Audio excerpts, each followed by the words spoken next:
महाभारत कथा। पांडवों का जन्म कैसे हुआ था? क्या पांडु पुत्र उत्पन्न करने में अक्षम थे? यदि राजा पांडु पुत्र उत्पन्न करने में सक्षम नहीं थे तो फिर 5 पांडवों का जन्म कैसे हुआ था? आज हम इस वीडियो में पांडवों के जन्म की कहानी जानेंगे।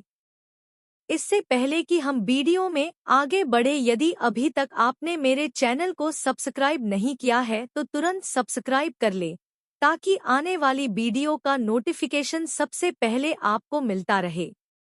धृतराष्ट्र जन्म से ही अंधे थे, अतः उनकी जगह पर पांडु को हस्तिनापुर का राजा बनाया गया था। इससे धृतराष्ट्र को सदा अपनी नेत्रहीनता पर क्रोध आता और उन्हें पांडु से द्वेष भावना होने लगती। पांडु ने कुछ ही समय में संपूर्ण भारतवर्ष को जीतकर कुरु राज्य की सीमाओं का यवनों के देश तक विस्तार कर दिया।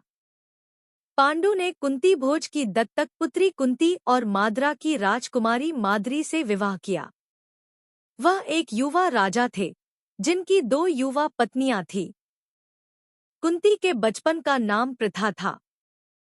प्रथा के पिता शूरसेन ने राजा कुंती भोज को अपनी पुत्री गोद दी थी। कुंती भोज ने प्रथा को नया नाम कुंती दिया था। शूरसेन के पुत्र का नाम वसुदेव था। श्री कृष्ण वसुदेव और देवकी की 8वीं संतान है। इस तरह से कुंती श्री कृष्ण की बुआ थी। एक बार कुंती के दुर्वासा ऋषि की बहुत सेवा की, जिससे प्रसन्न होकर दुर्वासा ऋषि ने कुंती को एक ऐसा मंत्र बताया जिसके स्मरण से वह जिस देवता को चाहे बुला सकती थी। उस समय कुंती की उम्र ज्यादा नहीं थी। कुंती ने दुर्वासा ऋषि के मंत्र को परखने के लिए सूर्य देव का आह्वान कर लिया। सूर्य देवता कुंती के सामने प्रकट हो गए। सूर्य देव प्रकट हुए तो उन्होंने कुंती को एक पुत्र भेंट कर दिया। कुंती अविवाहित थी, तो डर की वजह से उन्होंने उस पुत्र को छोड़ दिया था। बाद में ये पुत्र कर्ण के नाम से प्रसिद्ध हुआ। राजा पांडु अब तक बहुत से युद्ध जीत चुके थे, मगर उनकी कोई संतान नहीं थी। राजा और राज्य के भविष्य के लिए संतान का न होना एक बड़ी समस्या थी। भावी राजा कौन होगा? जैसे ही दूसरे लोगों को पता चलता कि सिंहासन का कोई उत्तराधिकारी राजकुमार नहीं है, तो कोई भी उस राज्य को हड़पने की महत्वाकांक्षा रख सकता था। यह एक राजनीतिक समस्या थी।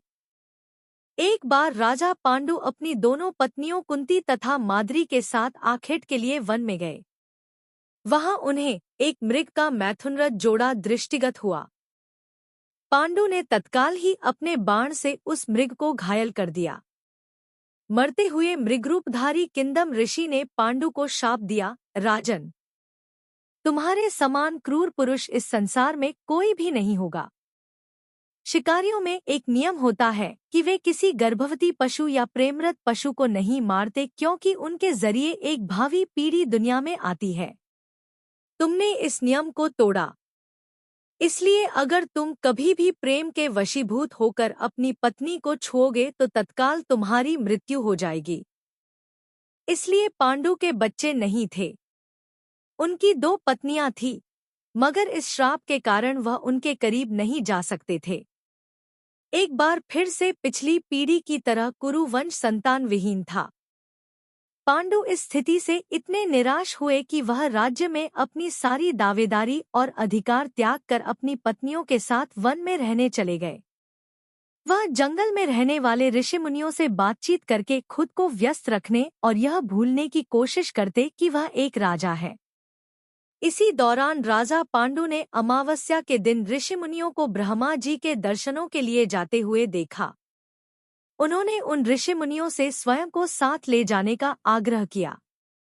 उनके इस आग्रह पर ऋषि मुनियों ने कहा, राजन, कोई भी निःसंतान पुरुष ब्रह्मलोक जाने का अधिकारी नहीं हो सकता, अतः हम आपको अपने साथ ले जाने में असमर्थ हैं।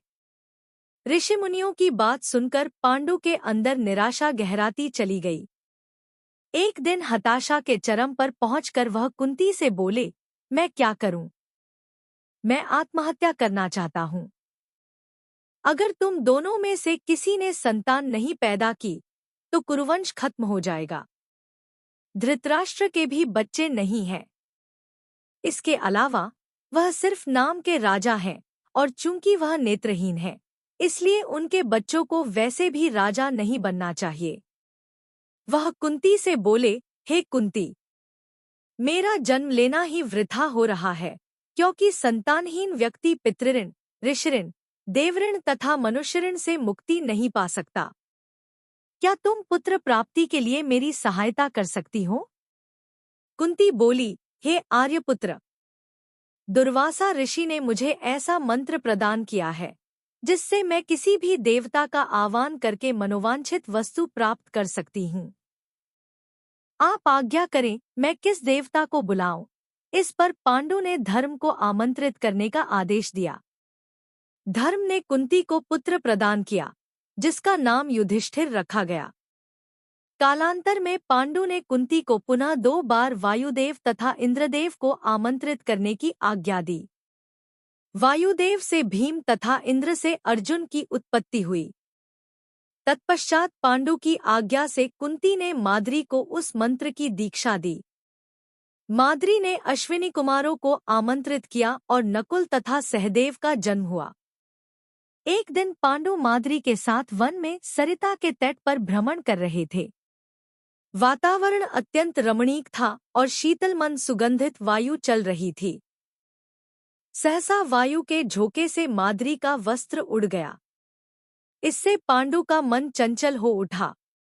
माद्री द्वारा समझाने तथा इंकार करने पर भी वे मैथुन में प्रवृत्त हुए। तभी किंदम ऋषि के शापवश उनकी मृत्यु हो गई। माद्री ने इसके लिए स्वयं को ही दोषी माना और वह भी पांडु के साथ ही सती हो गई। किंतु पुत्रों के पालन पोषण के लिए कुंती हस्तिनापुर लौट आई। वहां रहने वाले ऋषिमुनि पांडवों को राजमहल छोड़कर आ गए। ऋषिमुनि तथा कुंती के कहने पर सभी ने पांडवों को पांडु का पुत्र माना और उनका स्वागत किया। यदि यह वीडियो आपको पसंद आई हो तो आप इस वीडियो को लाइक करें, कमेंट करें और साथ ही अपने इष्ट मित्रों के साथ शेयर भी करें।